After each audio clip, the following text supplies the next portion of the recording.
पवन पुत्र हनुमान के बल से तो सभी भली भांति परिचित हैं। ऐसा कहा जाता है कि हनुमान को कोई भी परास्त नहीं कर सकता था। महाबली हनुमान से जुड़ी एक पौराणिक कथा के विषय में आज हम जानेंगे। हमारे धर्म ग्रंथों के अनुसार पवन पुत्र हनुमान को सबसे अधिक शक्तिशाली योद्धा माना गया है। पौराणिक कथाओं के अनुसार अंजनी पुत्र हनुमान को अपने संपूर्ण जीवन काल में केवल एक योद्धा से पराजय का सामना करना पड़ा था। तो आइए जानते हैं हनुमान जी के इस एकमात्र पराजय की कथा के विषय में। उससे पूर्व यदि आप इस चैनल पर नए हैं तो चैनल को सब्सक्राइब कीजिए और बेल आइकन को भी अवश्य प्रेस कीजिए ताकि हमारे नए वीडियो सबसे पहले आपके पास पहुंचे। तो चलिए शुरू करते हैं। पौराणिक कथा के अनुसार एक बार मच्छिंद्रनाथ जी रामेश्वरम में आए थे। वहां श्री राम के द्वारा निर्मित राम सेतु को देखकर वो अत्यधिक प्रसन्न हुए और भगवान श्री राम की भक्ति में लीन होकर समुद्र में स्नान करने लगे। राम भक्त हनुमान वहां पर एक बूढ़े वानर के रूप में पहले से उपस्थित थे। उनकी दृष्टि मच्छिंद्रनाथ पर पड़ी। हनुमान जानते थे कि मच्छिंद्रनाथ एक सिद्ध योगी है, फिर भी पवन पुत्र हनुमान मच्छिंद्रनाथ की शक्ति की परीक्षा लेने के विषय में सोचते हैं और अपनी शक्ति से जोरदार वर्षा करवाते हैं। जोरदार वर्षा का भी मच्छिंद्रनाथ पर कोई प्रभाव नहीं होता। ये देख मच्छिंद्रनाथ को क्रोधित करने के लिए हनुमान वर्षा से स्वयं का बचाव करने के लिए एक पहाड़ पर प्रहार करने लगे। बूढ़े वानर रूपी हनुमान को पहाड़ पर प्रहार करता देख मच्छिंद्रनाथ कहते हैं, तुम ये क्या कर रहे हो? यहाँ क्या बना रहे हो? क्या तुम्हें मालूम नहीं कि जब प्यास लगती है तब कुआं नहीं खोदा जाता? तुम्हें अपने घर का पहले से ही इंतजाम कर लेना चाहिए था। मच्छिंद्रनाथ जी की बात सुनकर महाबली हनुमान उनसे पूछते हैं, आप कौन हैं? इस पर मच्छिंद्रनाथ जी उत्तर देते हैं, मैं एक सिद्ध पुरुष हूँ और मुझे मृत्यु पर भी विजय प्राप्त है।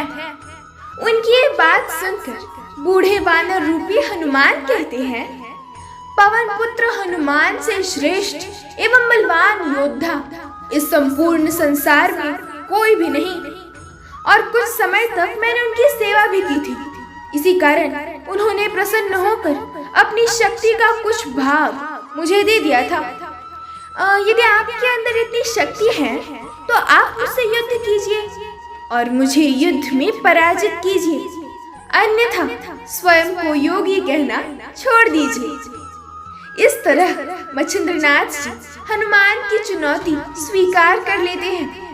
फिर दोनों के मध्य घमासान युद्ध शुरू हो जाता है। युद्ध शुरू होते ही हनुमान आकाश में उड़ने लगते हैं और मच्छिंद्रनाथ के ऊपर पर्वतों को उठाकर वार करने लगते हैं।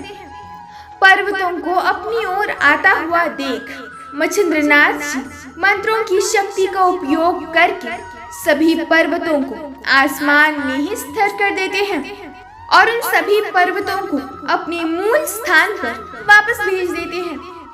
ये सब देखकर हनुमान जी को क्रोध आ जाता है और वहां पर खड़े सबसे बड़े पर्वत को वो अपने हाथ में उठाकर मच्छिंद्रनाथ जी की ओर फेंकने के लिए आगे बढ़ते हैं। मच्छिंद्रनाथ अपनी ओर हनुमान को एक बड़े से पर्वत के साथ आता देख अपना बचाव करते हुए हाथ में जल लेकर वाताकर्षण मंत्र का प्रयोग करते हुए हनुमान जी के ऊपर फेंक देते हैं।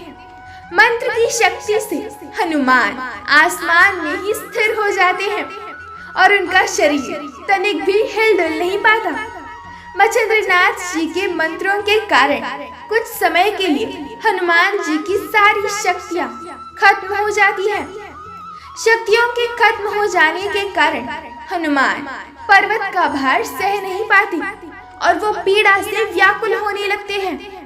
ये सब देखकर हनुमान जी के पिता वायुदेव भयभीत हो जाते हैं और धरती पर आकर मच्छिंद्रनाथ जी से हनुमान जी को क्षमा करने की प्रार्थना करने लगते हैं।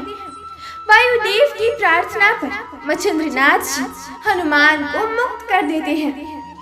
तभी हनुमान अपने मूल स्वरूप में आ जाते हैं और मच्छिंद्रनाथ जी के सामने हाथ जोड़ते हुए कहते हैं, मैं जानता था आप नारायण के अवतार हैं, फिर भी मैंने आपकी शक्तियों की परीक्षा लेने का प्रयास किया।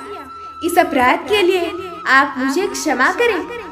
ये सुनकर मच्छिंद्रनाथ जी हनुमान को क्षमा कर देते हैं। इस तरह हनुमान और मच्छिंद्रनाथ जी में चल रहा युद्ध समाप्त हो जाता है। अपनी शक्तियों का घमंड करना ना मनुष्य के लिए अच्छा होता है, ना भगवान के लिए। कभी भी अपने बल पर अहंकार न करें। जय श्री कृष्ण।